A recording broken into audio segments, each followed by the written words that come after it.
Olá, boa tarde a todos. Vamos lá iniciar a correção da aula de hoje. Vou iniciar a correção com a atividade de adição. Na atividade de adição hoje, basicamente, o que o livro ele propôs para que a gente entendesse é que quando a gente tem uma operação de adição, por exemplo, a gente tem 63 mais 27. Se eu inverter a posição dos números, eu vou obter o mesmo resultado. Então, por isso que ele fala, determine o resultado das operações. Então, 63 mais 27, ou 27 e 63. Então, aqui, quando a gente faz a conta, a gente tem o mesmo resultado. Por quê?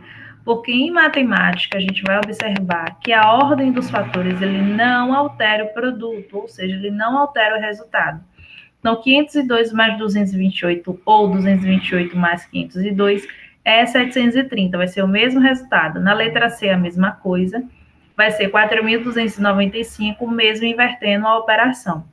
Quando a gente vai observar essa subtração, a gente não pode fazer desse jeito, que quando a gente inverte a operação, a gente vai ter resultados diferentes, ok? Então, essa ordem e essa regra é apenas para a adição, para a conta de mais, como a gente popularmente chama.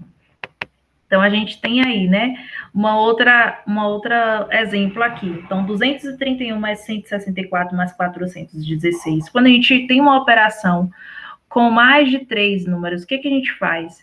A gente soma uma operação para depois somar com outra. Então, eu tenho 231 mais 164, eu tenho 395. Mais 416, eu vou ter 811. Se eu somar, então, primeiro esses dois números, eu vou ter que resultado o mesmo. Os resultados obtidos, eles são iguais, ok? Eles sempre serão os mesmos resultados. Então, na atividade lá, pede para a gente, então, fazer isso. A gente primeiro soma 1.626 mais 1.282, vai ter 2.908, ou 1.282 mais 1.626, eu vou ter 2.908 do mesmo jeito. É a mesma coisa, ok? Aqui no segundo está pedindo para a gente pintar as fichas que o resultado é igual. Então, 0 mais 2 é 2 mais 0 é 2. 0 mais 1.350, 1.350. 9 mais 0, 9. Vai ter, então, o mesmo resultado. No terceiro, pede, então, para a gente fazer a adição de acordo com o que tem indicando na seta. Então, 357 mais 155 dá 512, mais 10 vai dar 522. Na B, 539 mais 302 mais 159.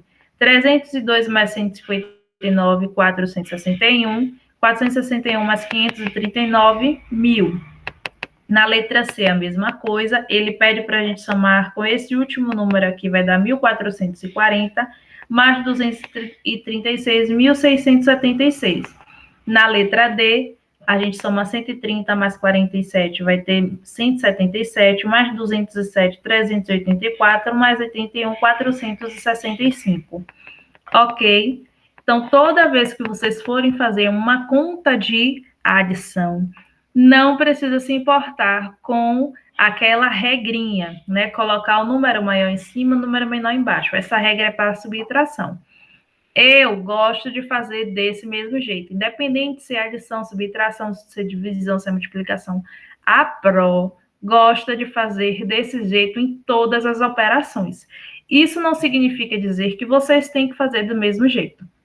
Vocês já sabem, a partir de hoje, então, que toda conta de adição, vocês podem colocar os números na ordem que mais desejarem, ok? Então, vamos lá agora para a correção da aula de português, que a gente viu hoje sobre substantivo simples e substantivo composto. A gente teve ontem pessoas que já fizeram essa atividade da página 92, tá certo? Que a Pro, inclusive, corrigiu. Mas, então, aqui, ele está pedindo para a gente colocar palavras que precisarem de duas ou mais palavras. Couve-flor, fruta do conde, grão de bico, alho, poró. Então, toda vez que a gente vê uma palavra que ela é composta por mais de duas palavras, a gente sabe que é um substantivo composto. Existem também palavras que elas são formadas por duas palavras, porque a gente consegue identificar que elas originalmente tinham a necessidade de duas palavras, mas elas formaram uma palavra apenas. Por exemplo, girassol. Girassol é um substantivo composto, porém, a composição dele ficou uma palavra só, né? Então, girassol é formado por sol e por gira, mas é uma palavra só. Antissocial, por exemplo, é também uma palavra só, não usa mais hífen, né? Antigamente usava hífen.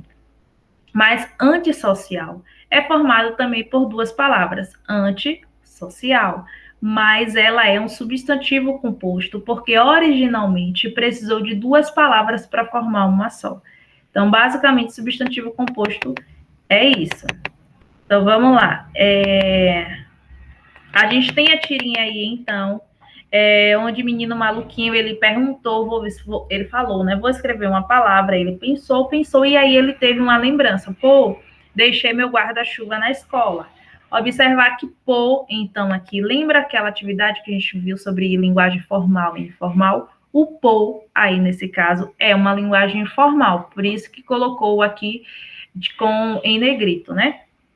Aí, qual é a ironia dessa tirinha aí? Poxa, ele ia escrever em memória, sendo que ele esqueceu algo, é exatamente isso. Por isso que isso, ele tem um som de riso, né? Ele tem, uma piada, né? Como é que uma pessoa vai escrever algo sobre suas memórias, sendo que o próprio esqueceu algo? Então, é justamente isso que a gente colocou na letra A. Já na letra B, ele pergunta qual é o substantivo que nomeia um lugar, tá? Qual é o lugar onde ele foi buscar o guarda-chuva? Na escola. Então, escola é um substantivo que foi utilizado com uma palavra. Já o substantivo que foi utilizado por duas palavras, qual foi? Guarda-chuva, é um substantivo composto. Ok? Duas palavras. Complete o quadro com a conclusão. Então, substantivos formados por uma palavra, há substantivo formado por duas ou mais. Exemplo, corre-corre, couve-flor, grão de bico. Para o exemplo de... nesse caso, aí não é formado por duas, exatamente com uma palavra só, mas é substantivo composto. Girassol, antissocial e dentre outras, ok? Então, segunda-feira a gente dá continuidade falando sobre substantivo ainda, primitivos ou derivados, tá? E é isso, por hoje é só. Amanhã a gente se encontra para a aula de história, ok? Qualquer dúvida também estou à disposição. Um beijo para todos, nos vemos amanhã.